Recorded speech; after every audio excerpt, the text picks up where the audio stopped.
caught it right on the mic. Oh, boy. I'm trying to please. All right. Welcome back to the Scare Value Podcast. And we're back, baby. Welcome back to the Scare Value Podcast. It is October. Halloween week eve. What does that mean? Means we're in the Halloween spirit, which is different than Spirit Halloween. Hey, one of these times I will have told you about the Halloween Horror Nights that I went to. Yeah, probably in November, because the only episode we have left in October besides this one is the Halloween Watch Along with Kitty. That's when I'll tell you all about it. Don't want to hear it then. I'm going to tell you again. Hey, do you see my Halloween decorations? Yes. I'm not done yet. Okay. I'm done with it. Pretty cool, right? If that Did you helps. see that? We got Sam builds a little boneyard. We give him a corner of the yard. We got a skeleton octopus this year. And then we had a spider skeleton. Aren't you excited about these animals that don't have skeletons? Literally That just we told have you I was done with skeletons? this already, and you're carrying on. I know you're playing on your little device over there. I assume you're writing down what I'm saying because it's like we need a proper recording of my words. This is a recording of your words. You're talking into a microphone. Yeah, but you're typing the transcript down, right? You do the transcripts for all these things? AI does it. Albert Einstein? I don't actually. Oh, no, I don't actually attach those. I hate AI so much I won't even let it write the transcripts for the. Why? Because he was Episodes. Jewish? Who? Albert Einstein. You said you hate AI so much. Again, spell Einstein for me again. We tried this last week. I am Albert Einstein. Yeah, see, you know how to spell it. Why are you asking me? This week, we're getting to do something we haven't been able to do in a while. Talk about a franchise, top to bottom, tux to tail. Is that what it is? Yes. Top to tail. Tit to tat. Cold as a witch's titty out there. Something my mother used to say. All the time. Even during summer. I don't know why. I never asked. There's nowhere else to go with this story. That was just it. She would say it. And I'm like, all right, thanks, Mom. I'm 10. Podcast gold. All right. Franchise. Because this is Halloween season, We're going to do Arby's. and the first ever review on scarevalue.com was of Halloween, 1978, John Carpenter. The first podcast episode of this was supposed to be Halloween. What was the first podcast? It ended up being Scream Week, because when we talked about the Scream franchise ahead of the release of Scream 6, it was supposed to be Halloween, but I didn't have the podcast equipment I needed. I needed a cord I didn't have. I remember that. Pete, do you want to hear the funniest thing about that? I Yes. did have the right ones. You just had to pop off the one part. And it was it worked for both styles, and I had the right one. Did you have to take it back to the store and No, say no, this no. doesn't work? And then they pop it off for you and then look at you? No, I bought an adapter. They were cheap. Bought adapters for it. And then when I went to put it on, I was like, okay, this will work. Great. And then I pulled it off, and it pulled off the part that came off, and the part I needed was underneath it. I was like, oh, I see. So we could have done it. We could have started this podcast earlier right. talking Halloween. All right. You didn't take it back, though. That, like I said, that's the embarrassment. Well, it's not embarrassment. It's just you can feel the weight of their scorn. Well, Scream Week was our first episode, and it's an episode where we talked about the individual parts of the franchise. We've done that for a few things. We did it for Evil Dead. We did it for Insidious. We did it for Stephen King once. You know that Scream painting? Yeah, Where the Scream. The Scream where it's got his hands? It looks like a beagle. And once you see it as a beagle, like the arms and the hands are its ears, and then it's got this like dog face, you can't unsee it. Picturing it right now. I can't see it to unsee it. Look at it. Trust me. Just try it. Okay. Try it when you get home. I like those style of episodes, but there aren't a lot of franchise parts coming around where you can be like, great, let's watch and discuss all of the Nightmare on Elm Streets in a week episode like that. There hasn't been a new Nightmare on Elm Street movie since 2010. So this podcast wasn't around in 2010, and I'm not waiting around anymore for this shit. I feel like we did this and then we forgot about it and now we've rediscovered it. I just explained to you why we don't do it that often. Yeah, I don't think that's what I happened. never forgot about it. I think that's what did happen. Okay. Well, I found a way to bring it back. Oh, yeah? Yeah, ranking? Franchise rankings.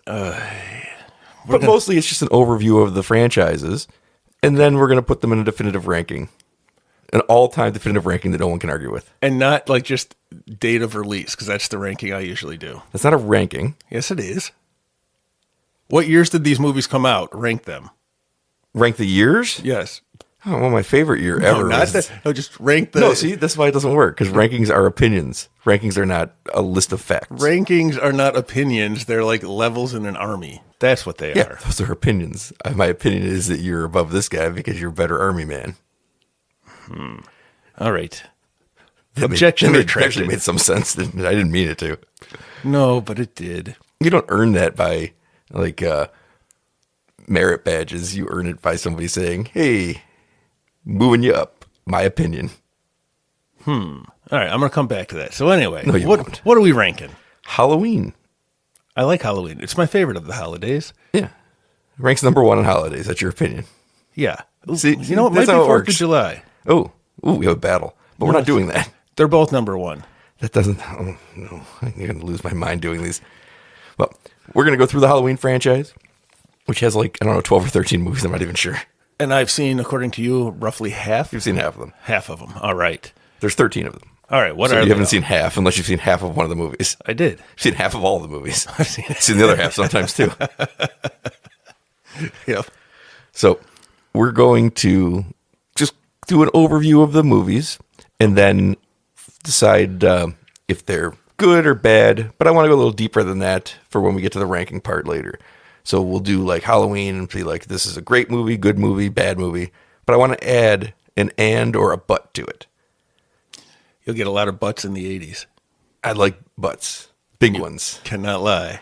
I like them. I cannot lie.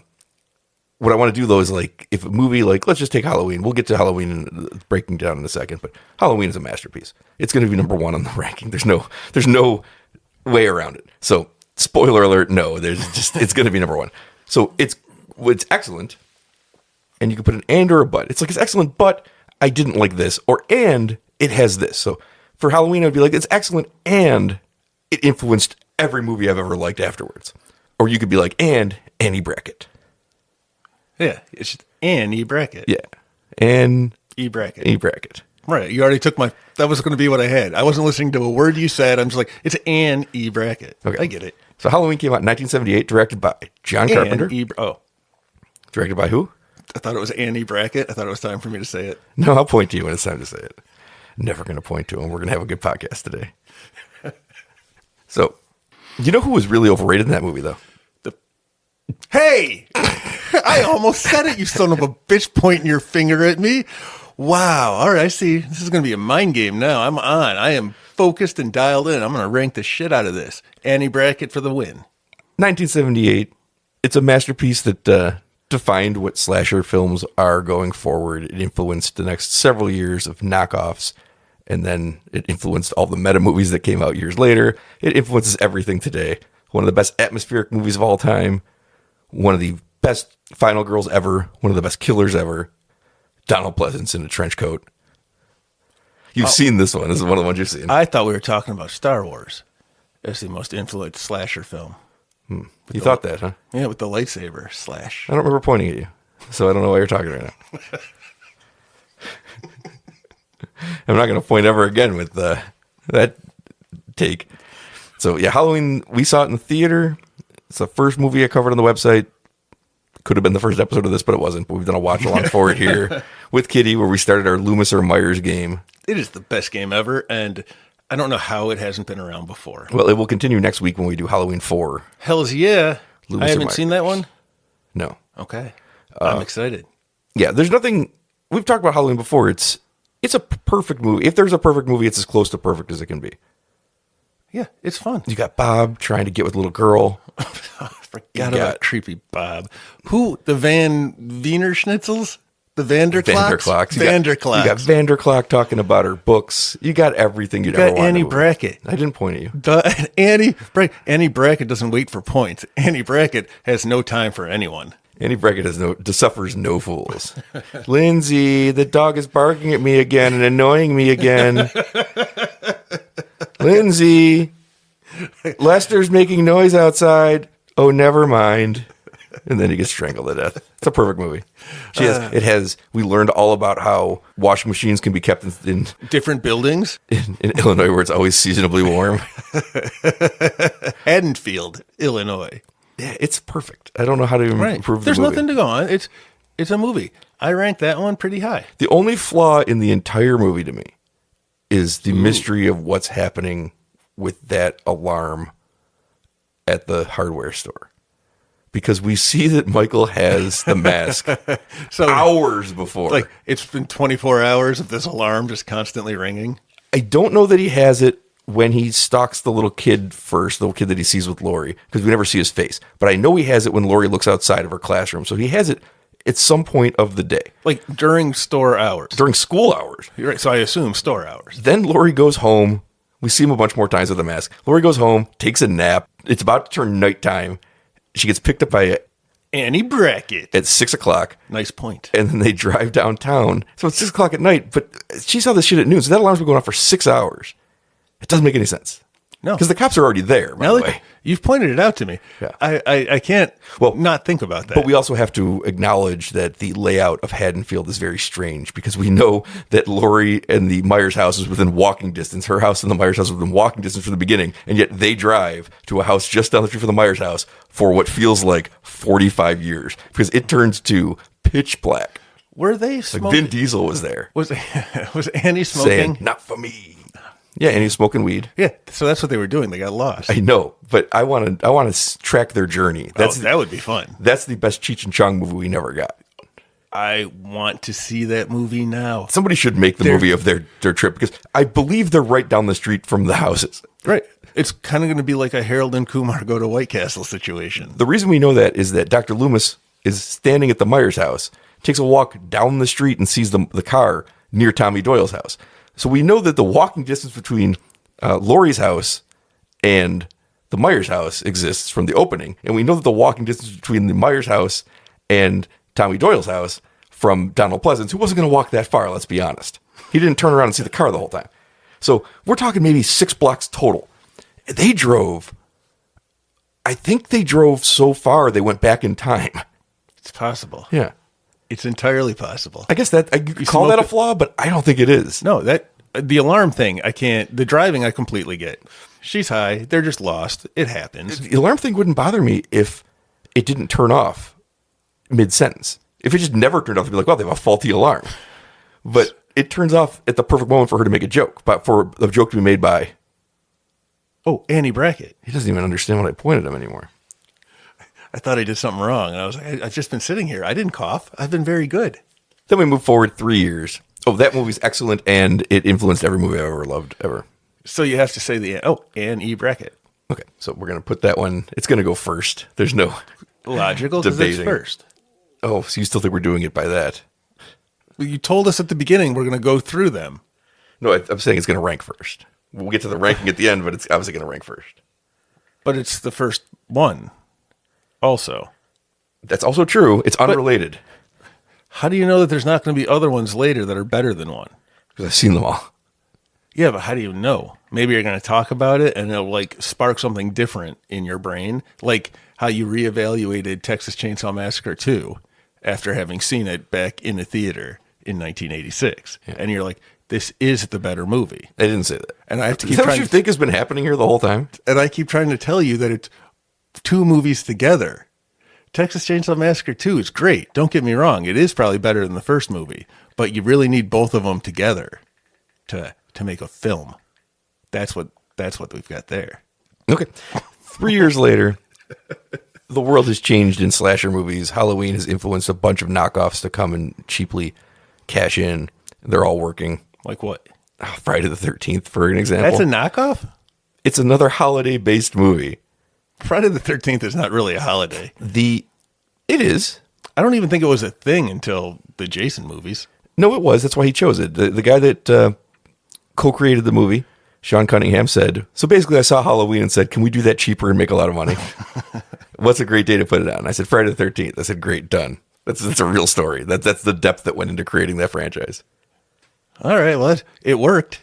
Oh, it worked perfectly. We'll get to a ranking of that at some point too, I guess. The Halloween 2 comes out set the same night as Halloween, but it doesn't really look like Halloween because it's a little slicker. They had more money, so there's people on the streets. People on the streets. The first movie, one of the things that works so great about it is the atmosphere is unrelenting because it's empty streets. It looks like your neighborhood if it was evacuated. It's creepy as fuck. Right, that was weird. Yeah. The second one, you just got like Dana Carvey sitting there in a trucker hat. That was awesome. It's weird. There's people everywhere. The people who weren't trick-or-treating the night of Halloween 1 were there 5 minutes later in Halloween 2 are walking around. I think that Illinois must be like a small state without a lot of people because all those people travel in like one pack. So they only go like street to street. So you could conceivably just wander around not seeing anybody for hours if you go on an off pattern. Apparently. Maybe they're all in their extra building where they do their laundry. Oh, yeah. That's what we know about Illinoisans. That's fascinating to me. Illinoisans? There's an extra building. Damonwayans? I think that's where he's from. Yeah. All right. We solved that mystery. Another mystery solved by the mystery solvers. Good for us. Halloween 2 is a little more bloody, a lot more stupid. Still fun, but it does the thing that is going to happen 3 times in this fucking series. It sidelines Laurie Strode in a hospital. For some reason, the reoccurring usage of Laurie Strode's character in the second, she comes back a bunch of times. The first time she always active. Second time she's in a thread, gonna sit in a hospital. That's all she's gonna do. It's crazy. They've done this 3 times. All right, and because they're all like different universes too, right? There are multiple timelines. Right. Okay. You can say 1 and 2 is just a timeline because there's a definitive ending to it. But 1, 2, 4, 5, and 6 are a timeline. 1, 2, 7, and 8 is a timeline. 2018 Halloween Kills, Halloween Ends is a timeline. The 2 Rob Zombie movies are their own timeline, and Halloween 3 is its own fucking thing, set a part of the universe. So you can do all those. You can even just say Halloween 1 that's the best timeline, the one that just has Halloween 1 and stops.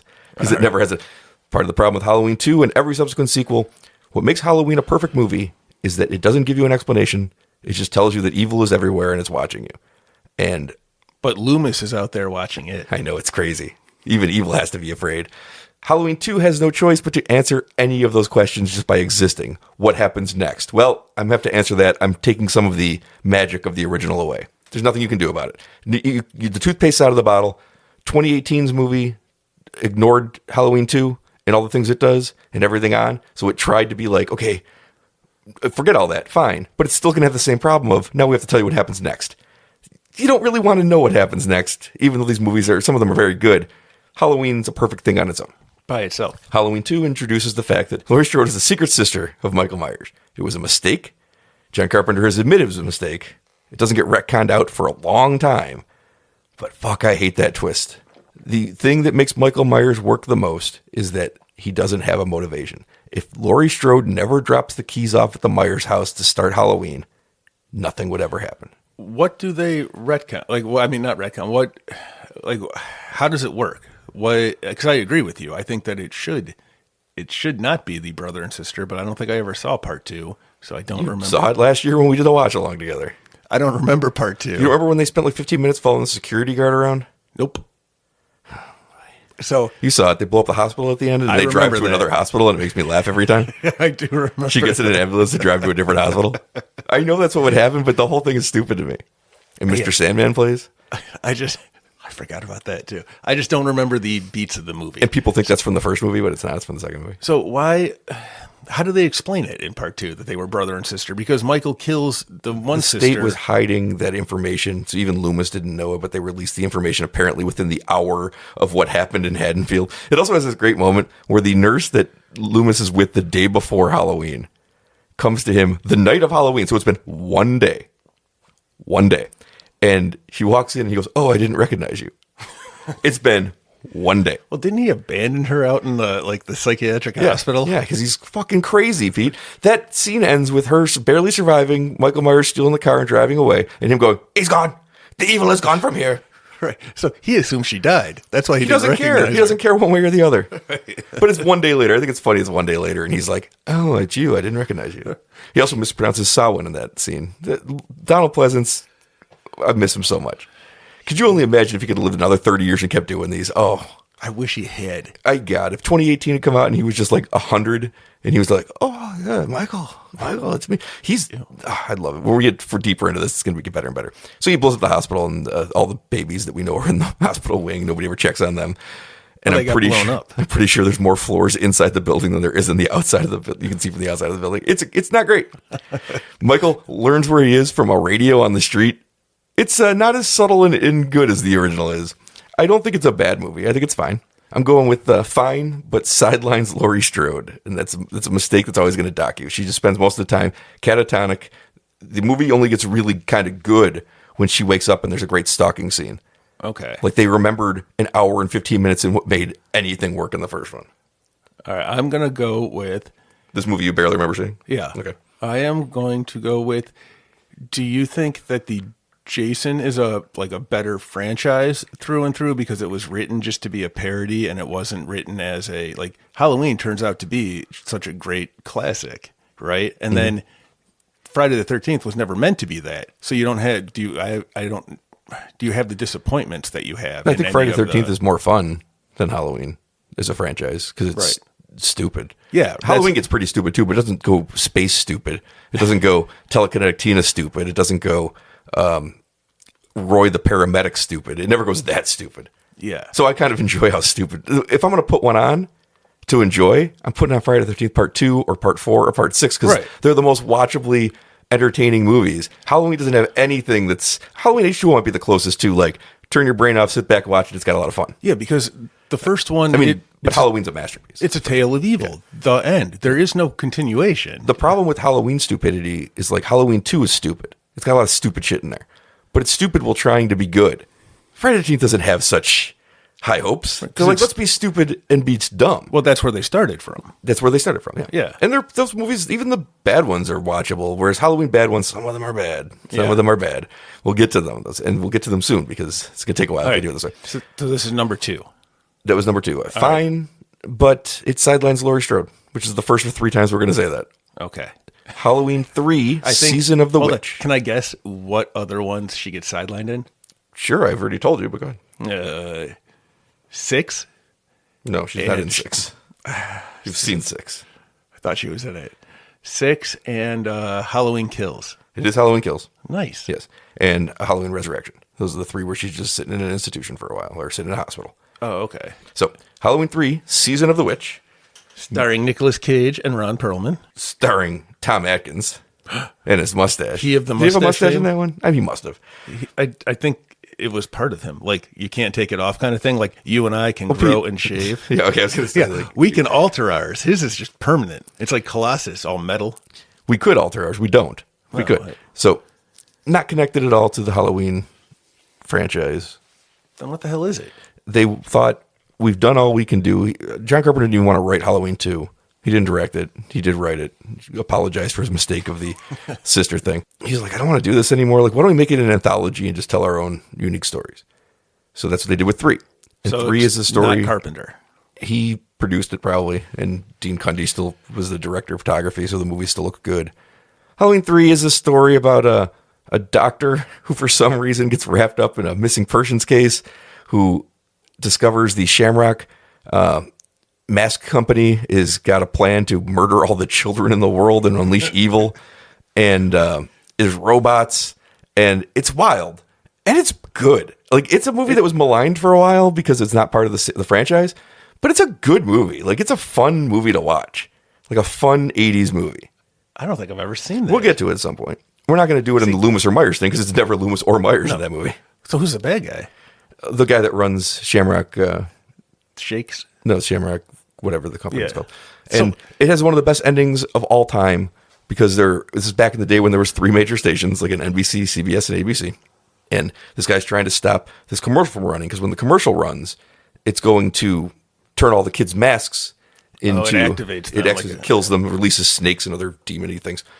So he's trying to stop them, and he gets to a phone. I don't know who he calls for this to work, but you got to suspend disbelief a little bit.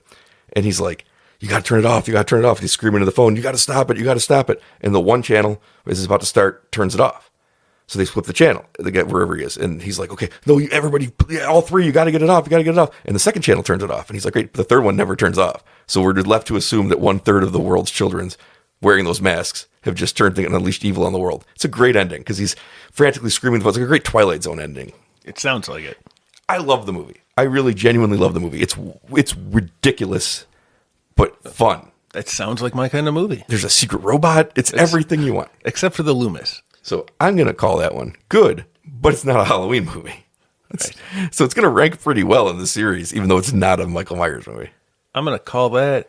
I kind of want to watch that. I think you'll like it. Sounds pretty good. I think you'll like it. It's very different than the other ones. I'm going to give that number 3. Well, we'll get to the rankings in a bit. I thought that's what we've been doing this whole time. No, we're just doing an overview, and then we'll do the ranking. But you said number 1 was 1. Next up, we have the movie Pete will watch next week. Ooh, which one? Halloween 4. I should have guessed that. And despite blowing up in a hospital, Michael Myers is alive. Dr. Loomis is alive. Laurie Strode is not alive. Did Loomis die? Johnny Five's still alive. Your mother was a snowblower. Laser lips. Michael Myers is been comatose for 10 years. It is the 10-year anniversary of his rampage in Haddonfield. He has been just since the accident, since Loomis blew up the hospital, he's just been cared for in a hospital. He's getting transferred, which is always a bad idea. And where's Laurie? Dead? Laurie Strode is dead. That allegedly. other hospital was worse than the blown up hospital? No, she lived long enough to have a child. Because we've got a movie led by a child actress who is so fucking good in the next 2 movies that she's like a beloved fan favorite of the franchise. And I don't even know how to describe how good she is. She's better than Jamie Lee Curtis is in these movies. Let me put it that way. I think Jamie Lee Curtis is, obviously that might be sacrilegious. We love the first Halloween, and I love her in H2O a lot, and I like her in 2018 a lot. Danielle Harris, at the age of like 10 or whatever, is so convincingly terrified that I don't know. Somebody should go to jail for how good she is in this movie, because what were they doing to her? I've heard her on commentaries for the movie. She's talked about what a great experience it was, and she also remembers that Donald Pleasant's breath smelled like schnapps or something. It smelled like liquor. But whatever they did to get this performance out of her, I don't think it should be allowed. No, okay, so she's the kid. She's the Laurie Strode. daughter of Laurie Strode, And is she... who has died in a car accident. Okay, in but canon. Does that mean that Michael Myers is her uncle? Correct, which is why he's woken up and come for her. She's not fornicating. No, that's Jason. Jason doesn't like fornication. Well, I don't think Michael likes it either. Michael just comes for his family until they retcon it out. But he gets aroused around pots. Clay pots make him rock hard. Sure. So he's coming for the niece, who is incredible, and Dr. Loomis is hot on the trail. So Halloween 4 is maybe my second favorite movie in the franchise. It's the one that feels the most like I think a Halloween sequel should feel. It's got a better pacing. It's got the great music, obviously. It's got the second best Donald Pleasance performance, unless you really love when he goes off the rails, which I do. But it's his second most competent performances. So this is a toned down. No, it just feels like what Halloween should feel like 10 years later. It's a little bigger. It's a little. Everybody remembers what happened, but it also didn't just happen. Did you say this was his second most competent film? Of Donald Pleasance. Well, when was he ever competent? In the first one, he was competent in the first one. I didn't say that. I said it was his most competent, and I said that this was his second most competent. Holy shit! Let's be clear. That's fascinating how low that bar is. I think the ranking for that would clearly go 1, 4, 6, 2, 5. All right, because he is out of his mind immediately when 2 starts. You don't know what death is. I shot him 7 times. I shot him 6 times, but there's 7 bullets. I don't understand. Halloween 4. He's in some control of himself. Okay. He's trying to bring it back. He's like, maybe blowing up that hospital wasn't my best move. Yeah, that still happened in universe because he's got light scarring on his face. Okay. And I think he has a cane some of the time. And he's like, Michael, it's time to come home, Michael. He's awesome. Donald Pleasance is awesome. Don't spoil it. I got to watch it. Movie's great. I'm actually going to call it great. Great. And I think it's the only sequel that genuinely feels like I would think a Halloween sequel would have felt. And that's not a judgment on the other ones, because I think there's movies that are just as good as it in the series. But it feels like Halloween. It feels like I'm slipping back into Haddonfield in a way that Haddonfield doesn't feel in any other movie. Okay. I will give it. I think it's probably pretty good. And I can't believe that there are 2 Halloween movies that I am really excited to go see. Oh, you haven't heard nothing yet, Pete. Well, 3 and 4 sound like they're pretty good. There can't be better. Oh, no, because they get worse.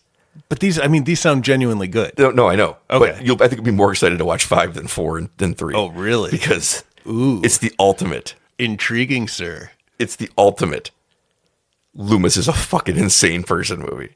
Whatever shred of dignity he had to hold on to in 4 is gone when 5 rolls around.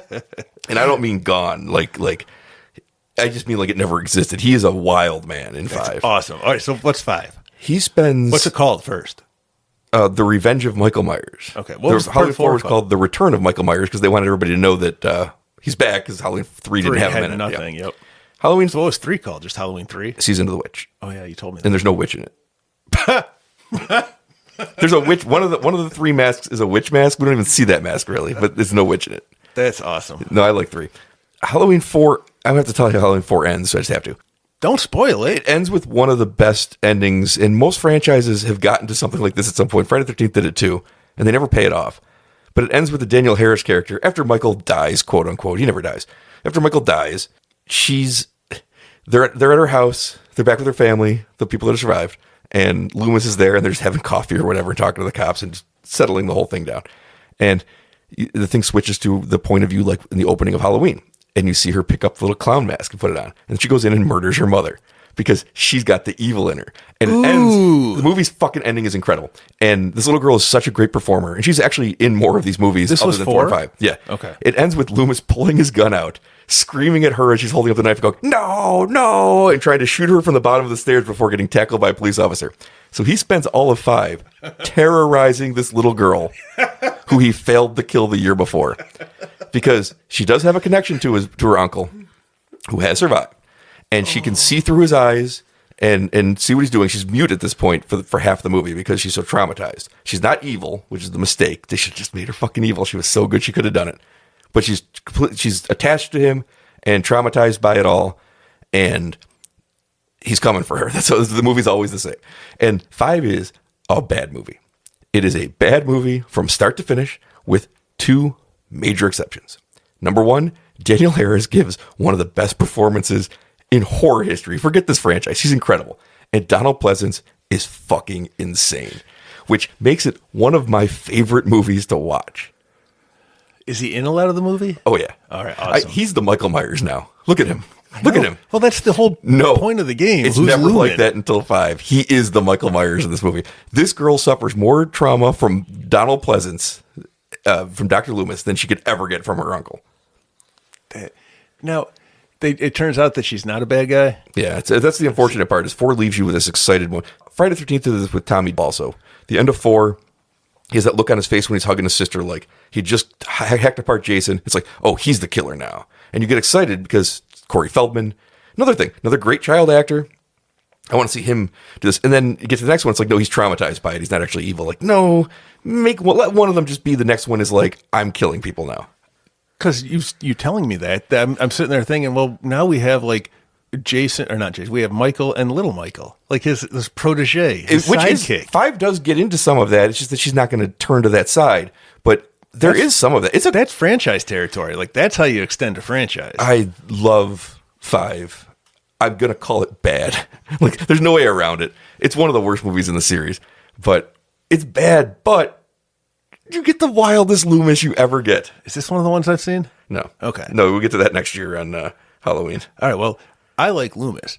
And if he's crazy and batshit insane, I'm all about part 5. Part 5, I think you're going to love the part 5. return. Wait, no, the revenge of Michael Myers. All right. Because it's all the Loomis one. He's my big draw into the Halloween franchise. I know. We're only going to have one more with him after 5. Batshit crazy Loomis. So those came out like quick back-to-back, 88, 89. So the girl was pretty young still in part 2. Yeah. It's just a year later. And she's incredible in it. Then we get to Halloween 6. Well, it's not even called that. It's Halloween, The Curse of Michael Myers. You've seen this one. Paul Rudd. Yep, that's the one where he's a druid, and I thought that was Season of the Witch. The movie turned 30 the day before we recorded this. Oh, okay. So Paul Rudd, we've had Paul Rudd for 30 years. Actually, we've had him a little bit longer. Clueless was shot second, but came out first. Those were really the first 2 Paul Rudd movies? Yeah. So technically, the first movie he ever shot was Halloween, The Curse of Michael Myers. The first movie that ever came out with Paul Rudd in it was Clueless. I think I saw both of those in the theater the same year then, or whatever year they came out. Yeah, sure. 95. 30 years, we can do it. This one's easier than the 29 that Satan Slaves 2 asked you to do. No, it was 39. It is the final appearance of Donald Pleasance as Dr. Loomis. No. He dies right after shooting, and they're like, we got to do reshoots. This movie's terrible. They're not wrong. And they do reshoots. The reshoots are worse because guess who's not there to do any of them? Donald Pleasance. Oh. So they just try to craft some kind of an ending on this. We've talked about Curse of Michael Myers before. It is everything wrong. Every bad decision you can make with the franchise. You don't want to know about Michael Myers. You don't want to know what he is. You don't want to know where it comes from. They're like, let's get into that. And it's going to be a cult who's containing his evil. And they want to put it in a child to have a new Michael Myers. It's the dumbest shit ever. Pete, interesting. I love this movie. It is terrible. I don't remember anything about it. It's not, I don't know if it's even terrible. It's so, you know what they say, so bad it's good? Yes. This movie is so bad, it's incredible. It misses every point you could have in a Halloween movie. And it misses it so wildly, you can't help but sit in stunned awe and enjoy it. See, when I watched it back in the day, 30 some odd years ago, I don't think I could appreciate it like with a sense of irony about it or just say, wow, that is every bad choice you can make. I remember walking out being just disappointed in that movie and saying, hey, that's that guy from Clueless. When you watch a Halloween 5 or 6 specifically, those are the two to go with. I want you to sometimes, time to time, just think about what Halloween was and how Halloween was empty streets and music and slowly fading into the background, the white mask. And I want you to think about that when you're watching any of 5 and 6 because they are so far away from the plot. It's ridiculous. Were they in like a college or campus? They were at a school at some point? No, but there were students that were the main focus of the thing. Yeah, because Paul Rudd was a student, I think. No, he was just the creepy neighbor. Oh, really? Yeah, the student was the main character, who was Carrie Strode, I think, who was from following the Strode family. So not related to Michael Myers, related to the Strodes, the people that adopted Laurie. But this movie does... Oh, I see. I followed that. This movie doesn't just shit on the idea of what Halloween was by misinterpreting it completely. It even manages to shit on the last two movies because it's set 1990. It comes out in 1995. It's set at 89, so it's 6 years later. So Danielle Harris, the actress, does not come back.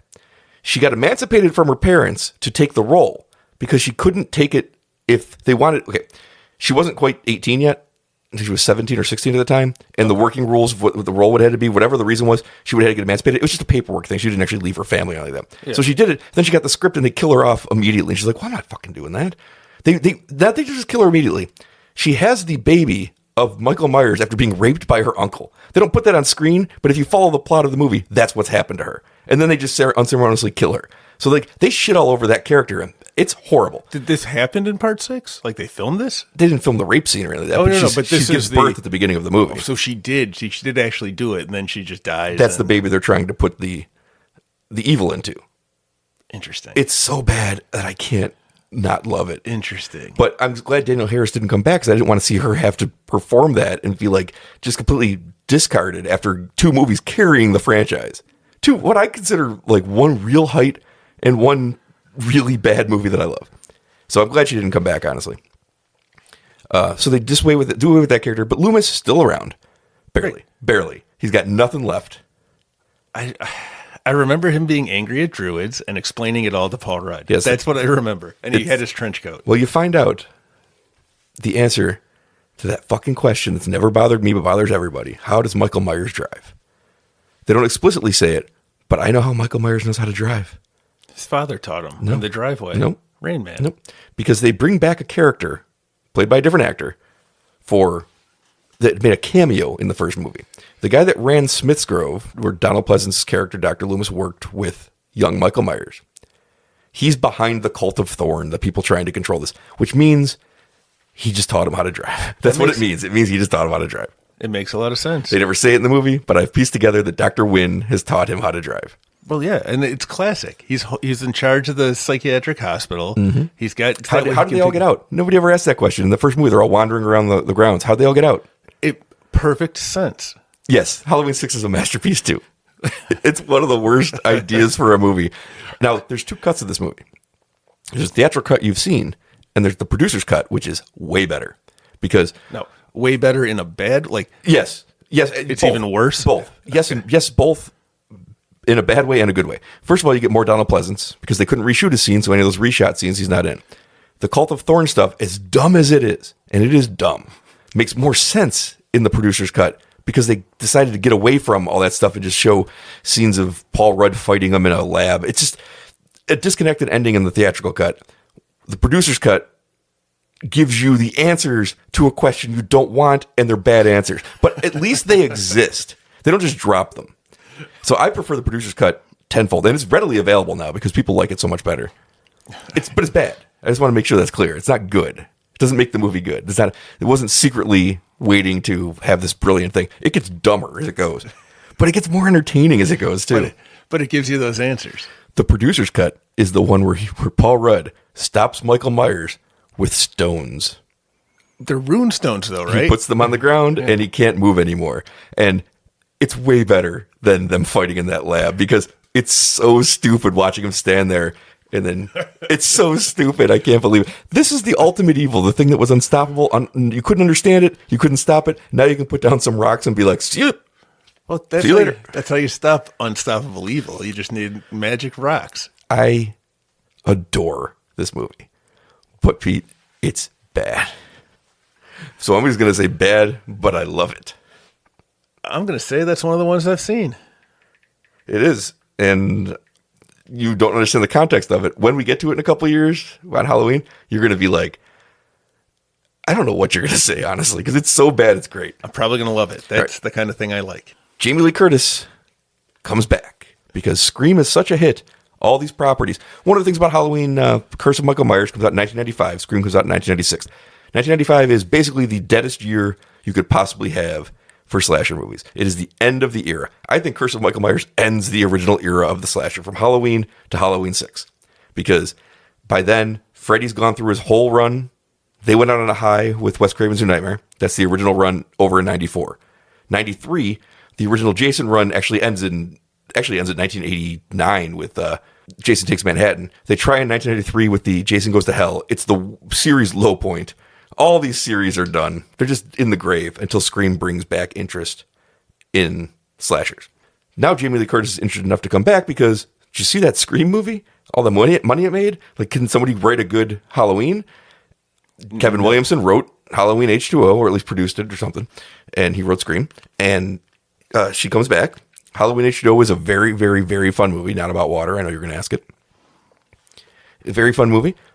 It has, for the first of 2 times, they kill off the nurse that worked with Dr. Loomis for one day. It opens with her. She had cared for Loomis. Donald Pleasance had passed away by now. It opens with Michael Myers having broken into her house to steal files on Laurie Strode. Because Michael Myers does that. Because Michael Myers knows she's not dead. So he's a plotter now. Interesting thing. They say she faked her death in a car accident, which is what we're told in 4. She died in a car accident. These movies are not related. There's a new timeline. In fact, over the series, Laurie Strode has 3 children. They're all born the same year. Okay. Because in this movie, she has, and introducing Josh Hartnett as her son. No, it's the other one. Who would be born the same year as her daughter's name was Jamie, with the Daniel Harris character. And then when you get to the 40 years later, her daughter's Judy Greer, also the same age they would all be had they just continued those series on. So she always has a kid. But what happens to the kid is like the crux. It's the Wolverine of the timelines. I guess the only one that makes it out is Josh Hartnett, because we never see him again after this, so I assume he's alive somewhere. Or I can just assume Michael Myers killed him, I guess. But we know that Judy Greer dies. We know that Daniel Harris's character dies, even though she's not playing her. Judy Greer died in that first one? She died in the second one. Oh, I never saw the second See, one. it's like one of 2 decent moments in the entire movie that it's like something happens. I like Judy Greer. So, yeah, she's great. Halloween H2O, shortest movie maybe of the whole series. It just flies. It's not wasting time on nothing. She's moved away to be the headmistress of a school in California, so I think they can just stop pretending they're not shooting in California. And she has got her son who's tired of her bullshit because she's a drunk. And I don't think Jamie Lee Curtis was ever better in the series than she was in H2O. It's not my favorite movie of the series, but her performance as the haunted, PTSD-driven drunk is great. I think she's great at it. I mean, she's a really good actress. And I mean, but after seeing her sidelined in 2 and then not having her around for 18 years, it was really great performance. To see her back. Yeah, and she's killing it. And she even gets a scene with her mom, Janet Leigh, who plays her assistant, Norma. And then Norma drives off in basically the car from Psycho with the Psycho music playing. It's pretty great. It's got nice little nods, a little fun. The scene where they finally go face to face, and there's like a door with one of those circle windows in it. Porthole windows. She's saving her kid. She pulls it in. She closes the door, and she looks up, and there's Michael staring face to face with her. It's one of the coolest moments in the whole series. From then on, she just becomes an ultimate badass. She sends the kids away. She locks down the gate, breaks the gate so no one can get in, turns around with an axe and starts screaming for Michael to come get her. It's great. It's a lot of fun. It's maybe the best energetic sequel, where you get fan service of stuff you actually want. You want to see them face to face again. You want to see her cut his fucking head off. You want all that stuff. It's great. This is not the one with Busta Rhymes, then? No, that's the next one. We're almost there. And this is not the one with Joshua Jackson? He's not in any of them. No, I think you're confusing Josh. Are you sure it was Josh Hartnett? Yes. I can see his face on the poster, and it's not Josh Hartnett. Okay, but it's not Joshua Jackson. It is Josh Hartnett. It is 100. He was in one of these movies, and I feel at this point that you're just doing this to make me insane because I'm not going to look this up ever. This one had LL Cool J in it, and he was writing a romance novel. LL Cool J was in this one? He was a security guard. What was Busta Rhymes in the other one? I thought he was a security guard. He ran Dangertainment. Oh, yeah. See, okay. I've said when you get to 5 and 6, when you get to Resurrection, I want you to think about what the original Halloween was too. But I like this movie. I think this movie's maybe very good even. I remember, I think I saw this in the theater with you. Yeah. And I liked Jamie Lee Curtis being there. I remember nothing else about all the little sides. I don't even know if I caught the Psycho one, so that'd probably be fun to watch. I'm going to call that one great, actually. You sell it pretty well. It seems like something I would enjoy. I just watched it not that long ago, and it is one of the easiest watches. It starts. You got Joseph Gordon-Levitt's in the opening. Does he die? Yep. You got early JGL. He kills the nurse. Then the movie really starts where he's driving to California. He's going to find Laurie Strode, whose name has changed her name, and she's got a whole new life, but she has not moved on. And she's going to be confronted by the thing that she's been afraid of for 20 years. It's pretty great. I'm going to call that great. Great, but no, and I don't know. What goes on that? An if? Great if. Yeah, it said it's an and or, but you get some ifs. And a with. Great if you're in the mood for just the most streamlined, short, all hits, no. It doesn't feel like Halloween because it's not very atmospheric or like that. It's just going to hit you. Kill scene, kill scene, kill scene. She shows up, got it. Yeah, but it's fun. It has that 90s, early 2000s kind of feel to it. I don't know what it is, but you're right. There's no atmosphere at all in that movie. No, but I like it. It just doesn't feel like a Halloween movie. But it's, you know what it is? It's not a Halloween movie really, except for the Laurie Strode stuff, which is always going to be great. But it is one of the better versions of that post-Scream slasher movie we ever got. There weren't a lot of great ones. Bride of Chucky's great. Halloween H2O is great. Most of them aren't that great. I know Just Last Summer's not good. You get more of that than anything else. I remember a lot of those.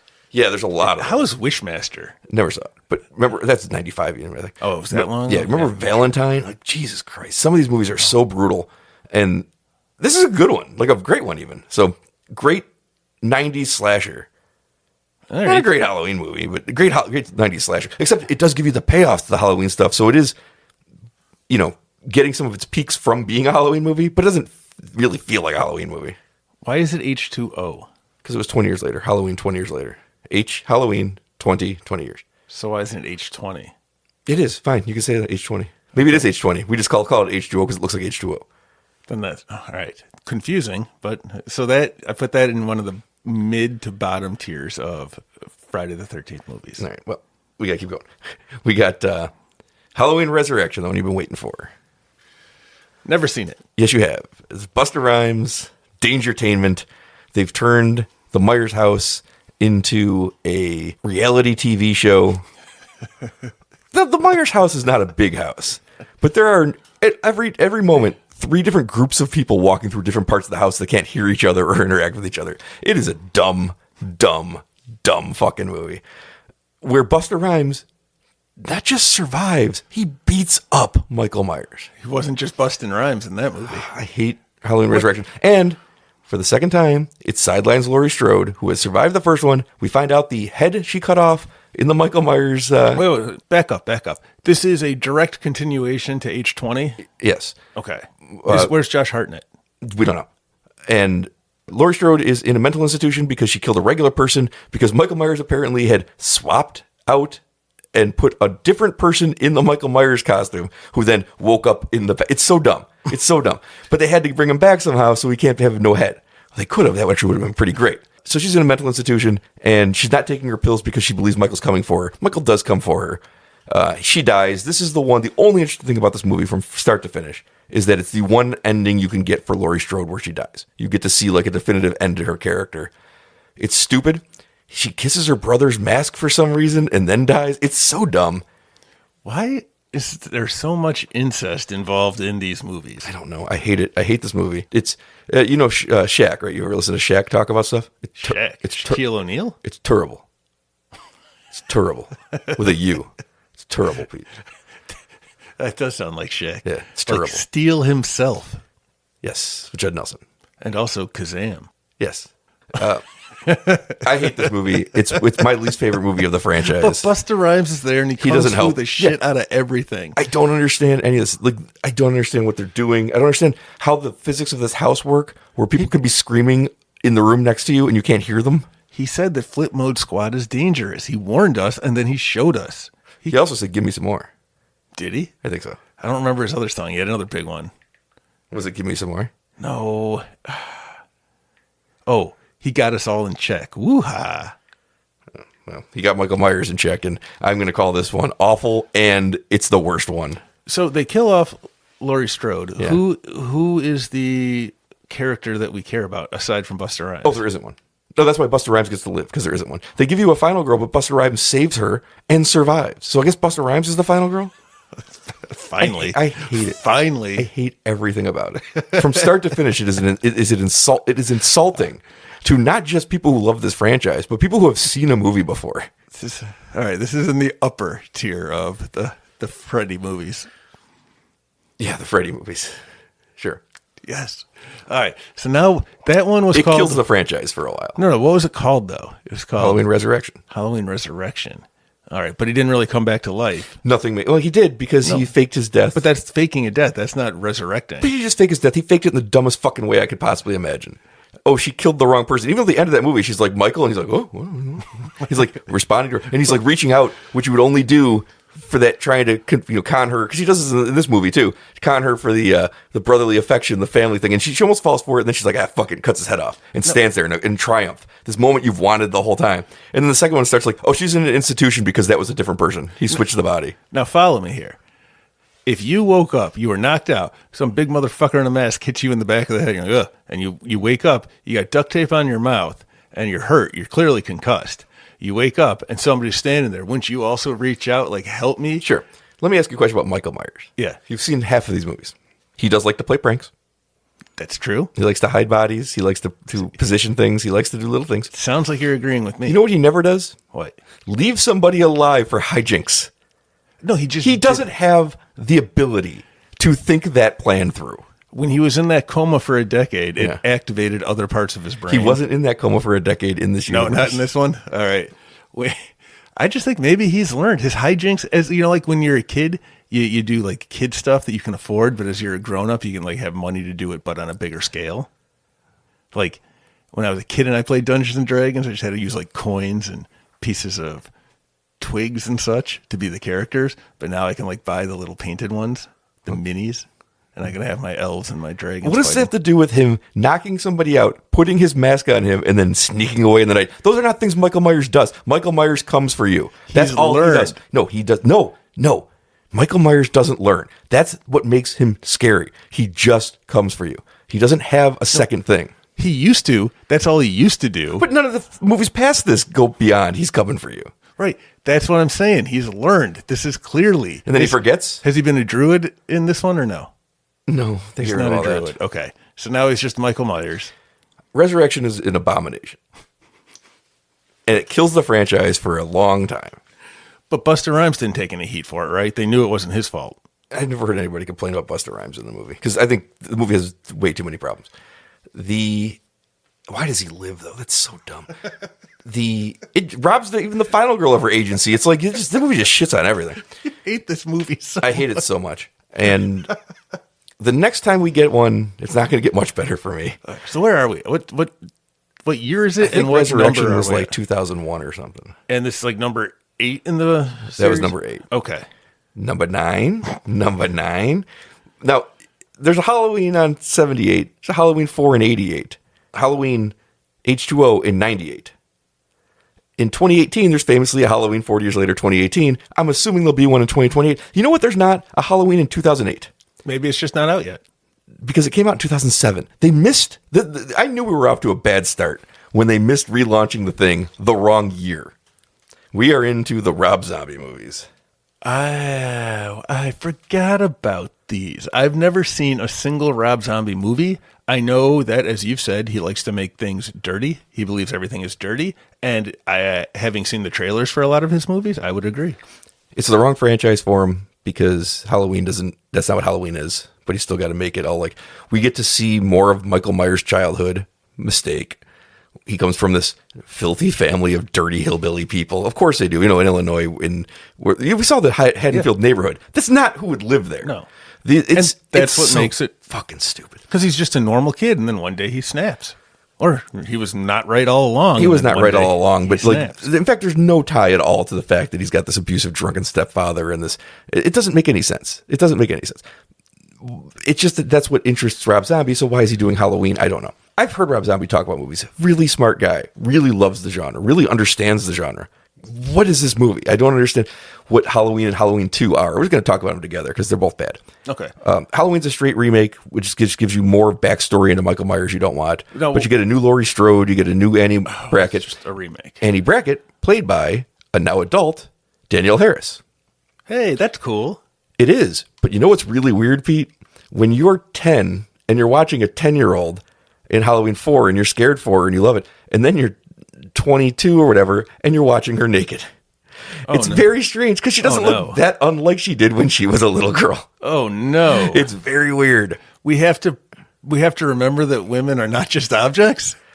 It makes you feel weird ways because you might have just watched Halloween 4 a few days earlier and then suddenly you're seeing that girl naked. Like, wait a minute, this can't be right. Nope. I don't like any of that. I'm not watching these. She's the best part of the movie because she's a really good actress. And Brad Dourif plays Sheriff Brackett. So the scenes of them are the two best things you got in the movie. Malcolm McDowell takes over as Loomis. He's completely lost in these movies. There's no Loomis quality to this at all.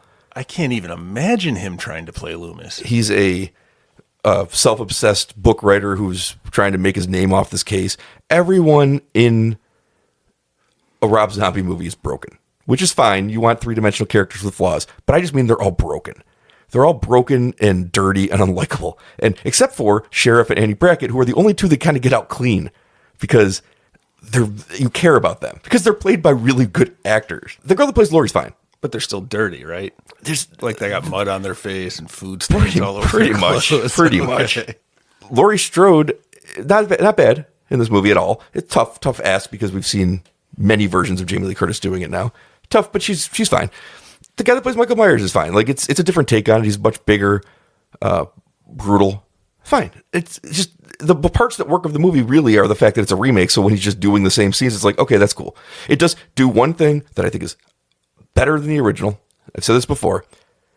Instead of Linda Vanderklok and Bob going to have sex at Lindsay's house while Annie's trying to go get Paul, they break into the Myers house to have sex. A plan that is 1,000 times better for the story than, let's use the house that our friend was babysitting in. Let's go to the fucking spooky house in the neighborhood and go fuck in there. Way better. Way better. Okay. So one genuine improvement. Wasn't it? Except of course for Danielle Harris being a better Annie Brackett than Nancy Keys. Shut the. I'm kidding. I got really. She was angry. good though. She was good in these. She also survives. She gets to survive this movie. Ooh, Annie Brackett, because she gets slashed up while naked. Boobs a bouncing, but she does survive this movie. She does not survive Halloween 2, but she does survive Halloween. What's Halloween 2 called? She's called Halloween 2, and I guess that. Think it's terrible. What even happens? Did he throw another body that wasn't really his? Like he kidnapped another person? Does talk at one point. Like and he's walking around without a mask for half, not without a mask, but like a broken. But it's now here's the one thing I want to say about Halloween 2. Terrible, but at least it's unique. At least Rob Zombie finally said, "I'm not remaking Halloween 2." There is, although some of it does take place in a hospital, so you get some of that. He's like, you know what? People didn't seem to like my Halloween that much. I think it's not terrible, the first one. It's just bad. And I've seen the perfect version of it, so why am I watching a bad version of the same movie? He's like, you know what? People didn't like it. That's fine. I'm going to make my own fucking thing then.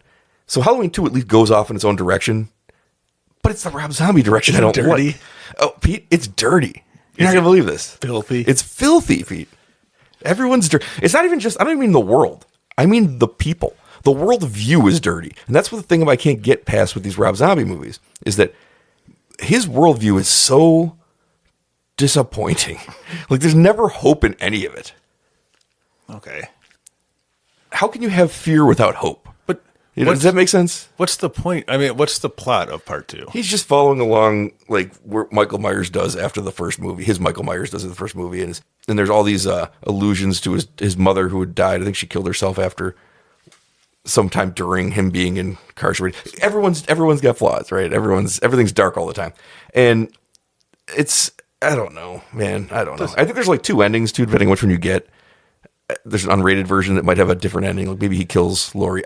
So is he the point of view character then? Yeah, kind of. No, we still have Laurie, but now she's down a spiral of her PTSD has led her to drugs and just being dirty. Now she no longer washes her hair is like one of her major character things because her hair is like, I don't know what's happening. She's like a Rastafarian all of a sudden because her hair's so filthy. She's just given up on life. That's how you know. Which is why the best parts of the second movie are once again Danielle Harris and Brad Dourif, who are trying to care for her and trying to take her in and trying to help her. And she's just completely abusive, horrible person. Now they've made Laurie Strode the most unlikable character in the world. And you really, really love Annie Brackett. So of course she dies this time. But the only good things in those movies really is that Danielle Harris is great. Brad Dourif is great. I thought that Scout Taylor Compton plays Laurie Strode in both movies. I thought she was pretty good in the first one.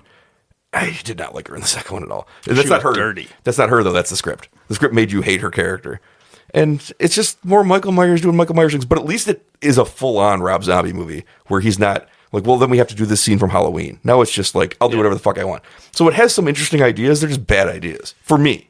Some people like Halloween too. Okay, I'm not one of them. I have not heard too much about Halloween. Like the Rob Zombie Halloweens, I never saw them. They kind of came out and then they went away, and that was pretty much the end of it. And then we went to what? Because is this when we get to the Halloween Kills with Danny McBride? No, Halloween. No. Oh, there was one in between? Well, I mean, Halloween we get to, not Halloween Kills. Right. Yeah, but we're in that trilogy. Yeah, so this kills the franchise for a while again too. What year was that? 2009, maybe 2010. All right.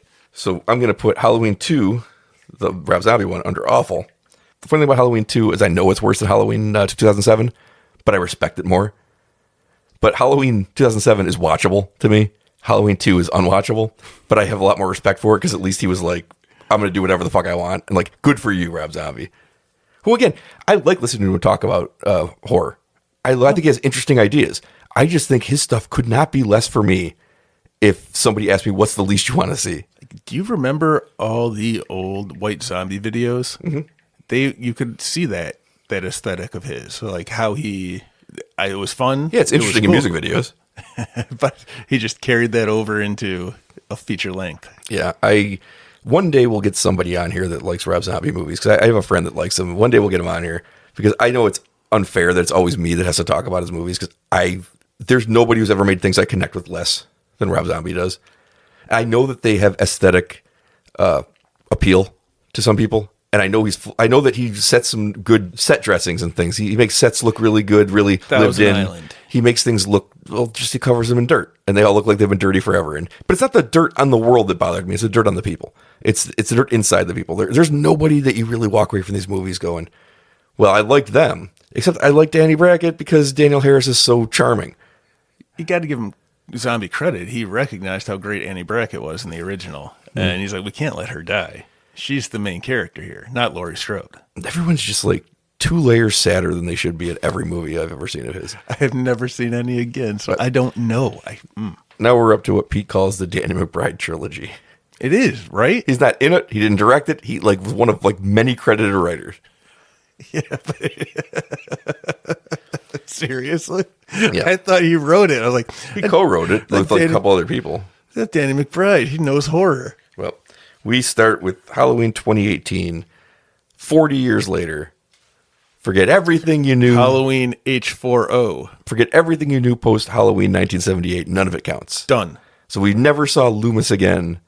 We never saw Michael Myers again. We never saw Laurie They Strode both again. ran off into the night, chasing each other. We actually do find out what happens to them. We actually do see Loomis and Myers again, so I guess I'm lying. We see flashbacks in Halloween Kills to what happens that night in 1978, how they capture him. Because Halloween 2018 opens with Michael Myers in prison. I saw that one. Yes, you did. And I'm going to call the movie great because I have to take the movie for what the movie is and not what happens next, which I hate, and not how inconsequential it kind of ends up being because of how stupid the series gets afterwards. I think this was a legitimately great way to bring the franchise back. It felt like it was on top again, which when's the last time a Friday the 13th or a Chucky movie or a Freddy movie felt like they were relevant and on top? But Halloween 2018 did. Halloween 2018 did massive box office. It felt relevant and lived like it should exist in our modern world, which none of the other franchise characters have been able to do. I don't think Jason's felt relevant since the 80s. No, I don't think he works outside of the 80s. I think with this one too, if I remember correctly, it worked. Having Jamie Lee Curtis as the Laurie Strode now 40 years later, I don't think it worked as well in the H2. I think her character was more interesting in H2O because she was dealing with things in a much more interesting way, I thought. You don't think having a house that you've turned into a giant... But it's all fake.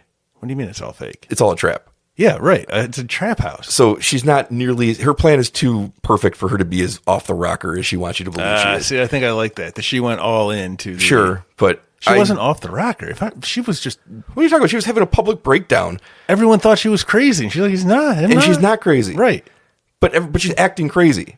Because no one fucking believes her. That's not why she's acting crazy. She's having public breakdowns because she saw Michael Myers again, who she calls the Shape, which I hate. She calls what? When she sees Michael Myers being transferred, she's like, I saw him, I saw the Shape. And it's like, nobody ever called him the Shape in the fucking universe. The Shape is what he's credited as in the first movie. I hate that they'd use that line. That was one of the other writers, not Danny McBride. Sure. Okay. But Halloween 2018 is a great Halloween sequel. It is easily one of the best ones in the series, but it's not as good as it should be because the next ones let it down so much. But I can't count that against this movie. Walking out of this movie, I was like, holy shit, Halloween's back, and Halloween feels like the biggest thing in horror all of a sudden. And it was for a minute because this movie was great. Well, that's where I left it because I never watched any of the other two. So right now, I really enjoyed that movie, and I think it's a pretty relevant franchise. So I'm going to give it a great, but it doesn't end up that way. I'm going to give it a great butt in Judy Greer.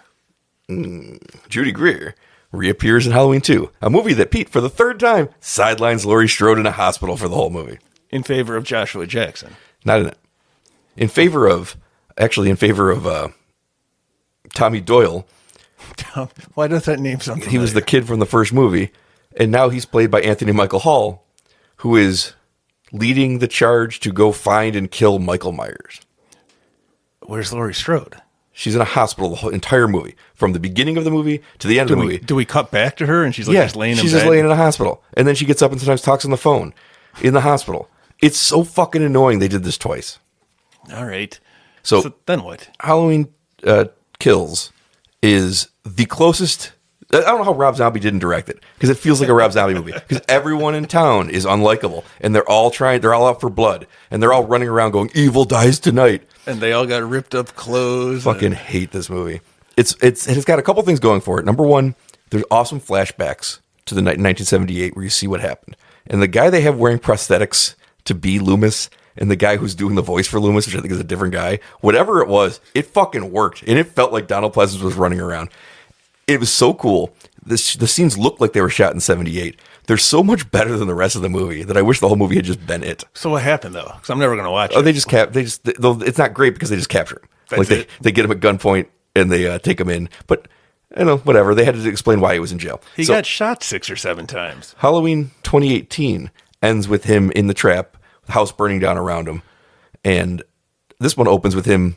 The firefighters come. Like, Halloween 2018 ends with the 3 surviving characters, the grandmother, mother, and daughter. Yeah, didn't her husband get, like, brutally murdered, like, yes. quick? That was awesome. Yeah. They're all, it's got some cool shit in that movie. It's a great movie. They're all driving away in the back of a pickup truck, and they see the fire trucks coming the other way, and they're screaming, no, no, no, don't go there, don't go there. And the firemen all come in, and Michael Myers escapes, kills the entire fire department on the front lawn. It's actually kind of cool. We're off to a decent start. Then he picks up the mic, and he's like, send more firemen. Yeah, we're off to a decent start. Because then you get flashbacks, and I'm like, okay, I'm into this. And then you get to the whole town, and fuck, I hate it. You get Sheriff Brackett back as the same actor, now 40 years later, and he's part of this group that's going to kill everybody. He's not a sheriff anymore. And you get the nurse back that died in Halloween H2O, but that never happened, so she's back, and she's going to die again, just like Sheriff Brackett.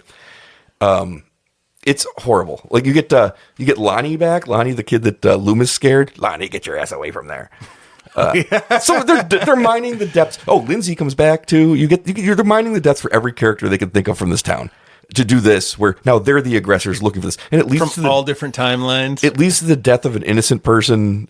It's horrible, Pete. It just makes you feel like empty, and not in a way that like is good horror. In a way that's just bad filmmaking. And Judy Greer dies at the end after Michael Myers is surrounded by the town, and they take their turns beating the shit out of him. This is what this movie is. I hate it. Beating the shit out of him with bats and axes or whatever. He gets his mask back. She had stolen his mask and put it in the middle of the street. So when he goes to get it, they all surround him and beat the shit out of him. He puts his mask back on and just murders everybody, which at this point they have coming, in my opinion. I think they have it coming.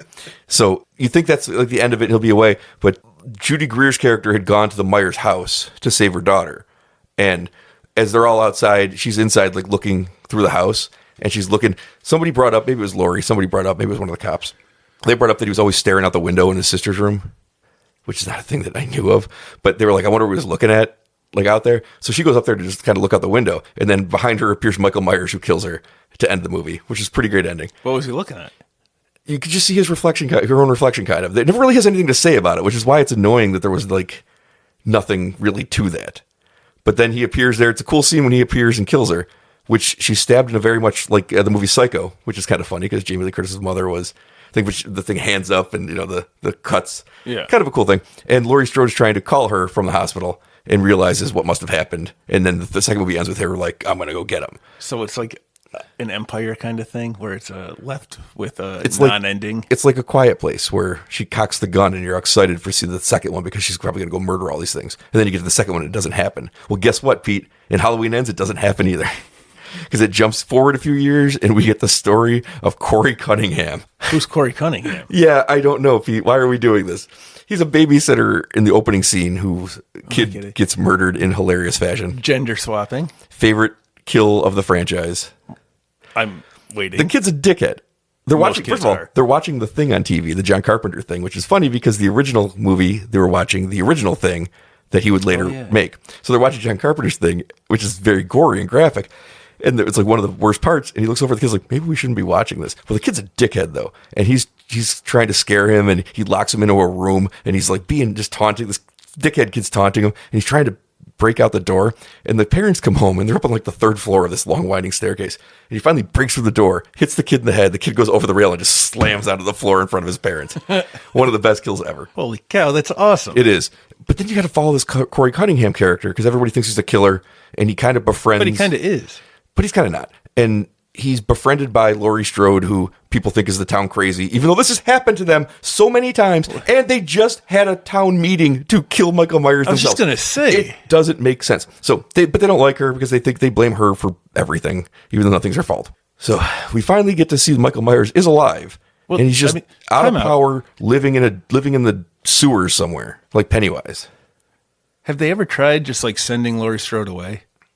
Because maybe she is the problem. Maybe. I guess technically in some way she is. Right. Like if she wasn't there, Michael Myers would be bugging somebody else. Like it would be another town's problem.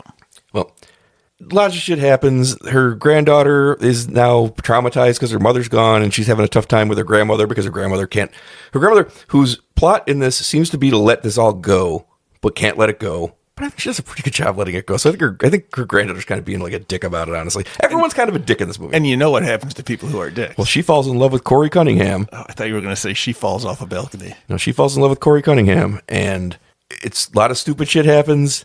And Michael Myers is just weak, but he's gaining his strength back because Corey Cunningham is becoming his sidekick and helping him kill. He has a sidekick, Pete. That's what I wanted way back when he had. Yeah, that would have been great because that would have made sense. Who the fuck is Corey Cunningham? And the two of them off killing people together. I was flabbergasted. This is the last time we're getting Jamie Lee Curtis in one of these movies. I was flabbergasted how they chose to end it. It does eventually come down to Laurie versus Michael, and the town comes back to help again. And they were so useful. No, she got him. She got him. The granddaughter comes back and saves her, and the two of them get him. And he's dead, but he's always dead. So they take him to a machine that you can put anything into and it'll chew it up. Oh, yeah, one of those. Yeah. There's a whole bunch of YouTube videos my kids watch where they just throw everything in those. So they go get Michael, strap him to a car, drive him in there. The whole town's there watching as they throw him into the thing and you see him get mangled up. So it's finally over. And then she gets to move on with her life. And it's like, fine. The movie, here's the funny thing about the movie. I like the movie. It's not anything that I wanted it to be. It's not anything that the last chapter of the Laurie versus Michael thing should be. And most people don't like the movie. Because what the fuck is this Corey Cunningham shit I'm spending 2 hours watching? But I think it's kind of interesting, and I think it's kind of good. Which, for the 13th version of this, what more can you want? What happened to Corey Cunningham, who's a sidekick now? He gets killed by, well, he kills himself, kind of. His girlfriend, her granddaughter, has had a falling out with her. So he wants to separate them, and in order to make her mad at her grandmother, he kills himself. It makes it look like she did it, but it doesn't work. You have to see it. No. Well, then don't bother me. I'm not going to get into the whole Corey Cunningham, what happens to him, because his plot is superfluous to anything that happens. It doesn't even end up being his story, which is why watching him for the whole time is terrible. But the thing about the movie is, I think it's really well made, really interesting shots, some interesting characters. The whole thing is kind of fascinating. It's just not the story you want for the last one. Had this been kills, and then there was like another chapter coming where it was just going to be the Laurie Strode story again, it would have been great. But it ends, and it's over. So it is what it is. I call the movie fine. I think it's fine. It has too many flaws to be considered good, but I think it's fine, but it's interesting. Danny McBride did not write the second and third ones. Yeah, he did. What? He's in all of them. His name's on all of them. Then it is. You kept telling me it wasn't the Danny McBride trilogy. We're done with it now. We've gone through all of them. We still have to rank them. No. Okay, what are they ranked? 1 through 12. No, there's 13 of them, first of all. You got that wrong. One of them was just terrible. You hated that one. The best Halloween movie is Halloween. I think we're both in agreement. The first Halloween. No, there's 3 movies called Halloween. The first 1978 one is... Of the ones I've seen, all right. I wouldn't say it's the best. It's up there. Well, let's start from the bottom then, because I didn't want to do this. The worst movie of this franchise is Halloween Resurrection. Okay. Wait, is that the Busta Rhymes song? Dangertainment. All right, maybe. It's so bad. I think that it's tough, because the next 2 are pretty much tied, but I'll go with number 12 will be Rob Zombie's Halloween 2. Okay. Which is less of a Halloween movie and more of a Rob Zombie movie, which is why it's so bad. Right. It's a Rob Zombie, not a Halloween. Yeah. Gotcha. Then Halloween Rob Zombie. I think that the next worst movie is Halloween 5, even though I love it. Which one was 5? The one where Loomis goes bananas. Oh, yeah. Okay. Yep. I don't know. I love the movie, but it's tragically bad. I haven't seen it, so I can't rank that one. Then we'll do Rob Zombie's Halloween. Oh, okay. Which its best parts are just redoing Halloween anyway, so what are we doing? Still better than 5. So the next one... No, you know what? I'm putting Rob Zombie's Halloween below Halloween 5, because I have fun watching 5. And I know that's not supposed to be the qualification for this, but I enjoy watching 5, and I have no enjoyment watching Halloween 2007. Something being fun is a very important thing to consider when you're doing a ranking. Next up, we'll go Halloween Kills. If it wasn't for those flashbacks, there wouldn't be a lot to it. But the flashbacks are better than everything I just named in those other 4 movies. Yeah. So it has something. Then it made it all the way to almost the middle. The Curse of Michael Myers. Which I think is maybe the most inept version of this story. But boy, I fucking do love watching it. Man, yeah, because Halloween 3 is coming still. Halloween 3 is good. It's just not a Michael Myers movie. Halloween ends after that. So it'd be right in the middle. It'd be right in the middle. Like exact middle. I think it's 7 of 13. I think it's a good movie, a pretty good movie. I just think it's not at all what you wanted. But I think time's going to be kind to that movie. Then we'll do Halloween 3. All right. Season of the Vivitch. Hells yeah. It's a good movie. It's just, again, not a Michael Myers movie, which knocks it. It sounds fun. I think you're going to like it. I think you'll like it more than most things. Halloween 2, the original Halloween 2, where he blows up the hospital. It's got still some good stuff to it. It's just, Is that the one where he was living in the woods in a shack? No. And he had a sack for a face? No. That's Friday the 13th Part 2, which is the best Friday the 13th movie, which would be better than all the movies I've named so far. All right. Now, Halloween 2, same night, it's a completely different world, completely different feel, completely different everything. So top 4. I think there's 3 great movies, 1 masterpiece. We know what one is. The 3 great sequels are all probably not that interestingly, because it makes sense, the ones that reboot the franchise. Halloween 4, where we have Jamie Strode is in charge, leading it now. Halloween H2O, where Jamie Lee Curtis comes back 20 years later. And Halloween 2018. So we got 10 years later, 20 years later, 40 years later. Not surprising, these relaunching points are all the good sequels. Yeah, and not a remake, but a relaunch. Like a they tried to remake it the 30-year yeah. mark, and it's bad, because why are you doing this? Trying to these all reset the timelines in some way. No, 4 just follows it. But then H2O says forget everything from 4 till now, and the H2O says Halloween 2018 says forget everything from 1 till now.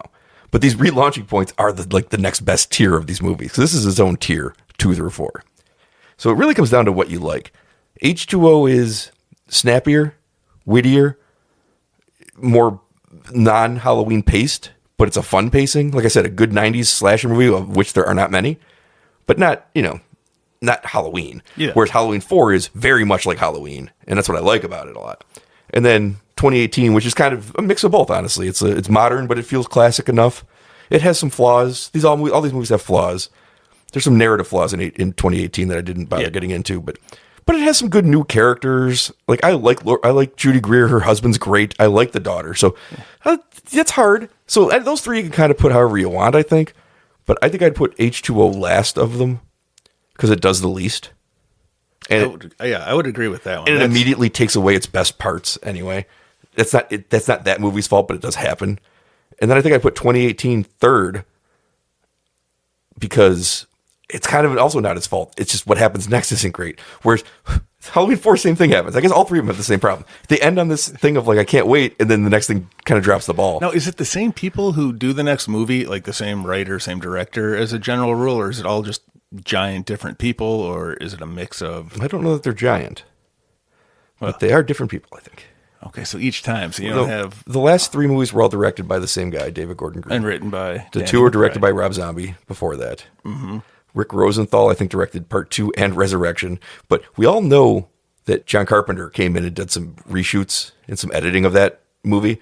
And when you see Resurrection, you go, how much did he do? Because 2 is a watchable movie that I think is pretty good. And Resurrection is atrocious. So I wonder. But everybody else was different. John Carpenter never really did it again. Right. There were talks of him all the time doing it again, and he never did. Because that's too bad. Because if you could have a continuation, right, maybe it would have worked. H2O, I believe, was directed by Steve Miner, who directed Friday the 13th Part 2 and 3 and something else. So that's cool. Those are some good ones. I don't know. 3's not good, but by the time this comes out, I'll have seen finally. I'm like a lifelong waiting for this. What? I'll finally have seen Friday the 13th Part 3 in 3D. Because Regal's... Was it originally in 3D? Yes. Ooh. And I've never been able to see it in 3D. And Regal has their every day of October, a different horror movie. And one of the days is Friday the 13th in 3D. Part 3 in 3D. And that's pretty cool. I've waited 40 fucking years to see this movie like this, Pete. Has there ever been a 4D slasher movie? Like you get stabbed? I did see Halloween Ends in 4DX, so I guess yes. How was that?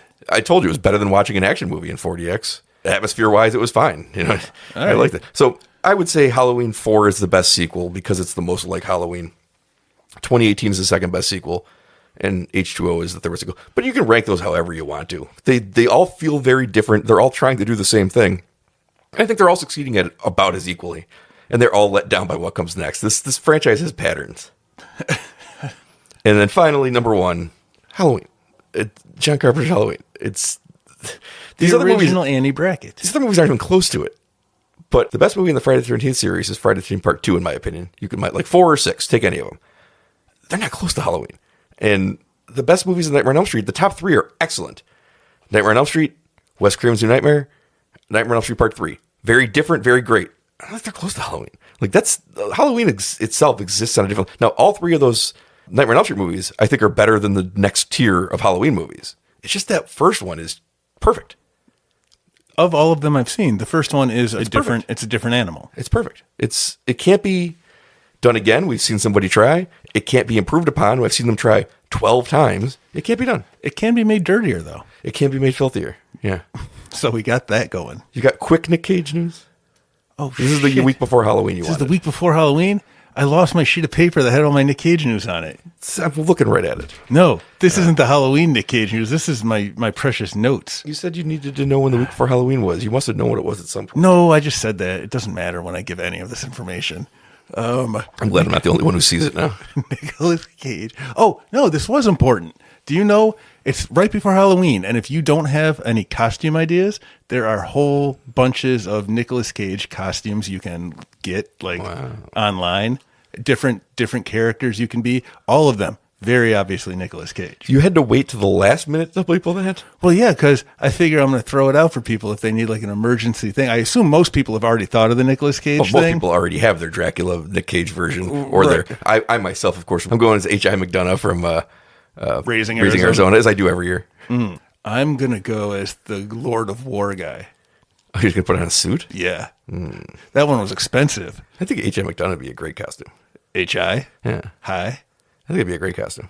Probably would. It's an Hawaiian shirt, and that's what I already have. No, I guess I don't like it. You got to get your hair up there, and you got to. I don't have any hair to get up there anymore. Right. So to recap, You can go online and find lots of costumes.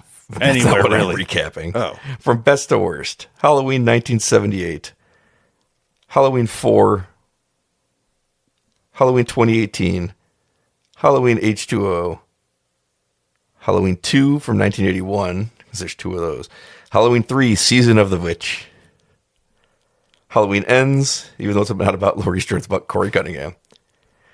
Halloween, The Curse of Michael Myers. I might get this thing moved up the list at some point. I fucking love that movie. If I'm going to put one on of the whole series, that's the one I'm putting on. Because it's like comfort food. It's junk food that's comforting, and it's so trashy. I love it. Halloween Kills because of the flashbacks. And some cool moments, I guess. Then we're going to skip one of what I had the first time. Halloween 5. It's terrible. You're going to love it. I think you're going to love Halloween 5.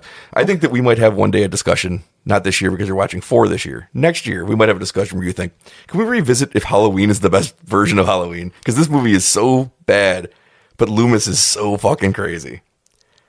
And then we'll have Halloween 2007, the Rob Zombie remake, followed by Halloween 2, the Rob Zombie movie, followed by Busta Rhymes in Halloween Resurrection. The worst Halloween. Worse than Rob Zombie.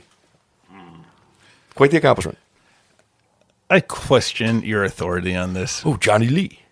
Remember that? No. What is Watching Johnny Lee fight some kung fu, and he gets distracted by a knock at the door, and he's standing at the door talking to himself, and he's like, oh, these kids are crazy. Oh, Johnny Lee. And he turns around and go back to watching kung fu, which he will then use on Michael Myers, of all people. He was awesome. Oh, I hate it. Saw that in the theater with you. I know. That's how I know it was awesome. On the big screen, you got to see it. I think it's funny. I know why you saw H2O. I know why you saw Resurrection. I know why you saw 2018. I made you go see all those. I know why you saw Halloween. I made you go see that too. Made you watch Halloween 2. You just watched Halloween 6. It's the funniest thing to me is that I'm the reason you watched 5 of those movies, and you just saw Halloween 6. I don't know. I had never watched any of the other Halloweens. I saw the original. Of all the ones to have just randomly watched, Should go see that Halloween 6. I think it came out around Halloween. I think there's a lot of advertising on the back of comic books. I bet you there was. That's what I remember. So I think that's what got you. But of all the movies to watch in the series, Curse of Michael Myers. Got a fondness for that one. I love it. I love it. The producer's cut. We'll get to that 2 years. You're going to watch the producer's cut. It's better. Sounds like a plan to me. If there's no, that's the last of the Loomis, though. It'll make me sad. No one wants to see a good Loomis go. But it's the first of the Rudd. And you know He's that's, in more? No, it's the first of the Rudd in ever. You know that's the way the world works. You got to lose a Loomis to gain a Rudd. I feel like there's a saying in the waiting there, but I don't have it yet. Well, hopefully you'll think about it by next week. What's next week? We watch Dr. Loomis running around Halloween 4. And we're going to play Who's Lumen? It's somebody. It's always Loomis or Myers. Loomis or Myers, Who's Lumen? Yep. This is a good one. This is I just ranked it. I think it's my second favorite Halloween movie, second best Halloween movie. But it's no 5 and it's no 6. It's still on the rails. This is, again, the second most competent. It ends with him trying to shoot a little girl. All right. Remind me when we watch this. I want to remind you. It ends with him trying to shoot a little girl in the hallway. But he saw her in the hallway. Actually, down a staircase. He's trying to shoot a little girl in a staircase. But it's still the second most competent he is in the whole series. It sounds pretty competent for him, honestly. The more we watch it, the more I want you to think back to 1 and just realize how held together he was. Because this man was in here the whole time. All right. I'm excited for next week. Yep, Kitty should join us next week for a watch along of Who's Lumen, Loomis or Myers, Halloween 4 from 1988. And that'll be our Halloween episode. Another flashback? Yep. What is it called in 1978's movie when they flash back to the 50s when you see the killing? That's just a movie flashback. Okay. Like it's set in the movie flashback. Like the whole thing's a flashback. Right. But then there's the flashbacks within. Like an individual flashback. Like each character can have a flashback in the flashback. The Flashbacks Within is the greatest title to a memoir that you could possibly have. Sounds like a comic book. No, The Flashbacks Within. It goes backwards into every room. But it's you remembering back. Remembering back. Kevin Spacey, The Flashbacks Within. Kitty made me play 6 Degrees. I was terrified for one moment there when I said Kevin Spacey and you said Kitty made me played. I got really afraid of what was going to happen next. I still am a little bit. I mistook Kevin Spacey for Kevin Bacon because I had to play 6. Kitty was like, "Who is this actor I'm thinking?" Well, hopefully none of his accusers do that. She made me go through a list of like 3 different actors to get to Kevin Bacon. She was like, "Who's this person I'm thinking of? Who this person was in the movie?" And I had to like, but not that movie, this other movie. And then I got to Kevin Bacon just to do it with Kevin Bacon. She played like a reverse accidental version of 6 Degrees of Kevin Yes, Bacon. it was very confusing to me. Could you imagine being like, who's the guy from that thing? And it's Kevin Bacon from Footloose or something. That's what it was. That's hilarious. Well, hopefully she brings that kind of stuff to the podcast next week. God knows she won't bring a Mad Lib. I got a text. Can I do a Mad Lib on the show? I was like, yeah, I don't give a fuck. Didn't do the Mad Lib. It's going to be a Halloween Mad Lib. Well, I hope so. My answer for all of them, Christmas. My answer for all of them is going to be Loomis because it can be a verb, a noun, an adjective, Oh, that's right. I usually go an butt, adverb.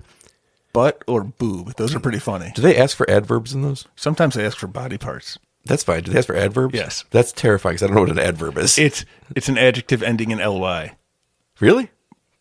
like dumbly or swiftly. I learned something. Ugly. Loomisly. Loomisly. Oh, Yep. mine are she's going to hate it. I think it's great. She's going to hear this, damn it. All of them Don't are gonna tell be her. Loomis. All right. Wait, look, Kitty, turn off the radio. Yeah. Turn it off. Flashback 2 minutes to turn off this All right. So we're totally going to do lumen for everything, right? Loomis. Loomis. It's like, you have a noun. Loomis. You have a verb. Loomist. No, that's past tense. That's still in. No, it works. It's No, going to Loomis work. works as well. I've played it. Give me a number. Loomis. Give me a funny sound. Loomis. Right. Perfect. All right, Kitty, you can come back in. All right. We're good. All right. Time to go. Loomis.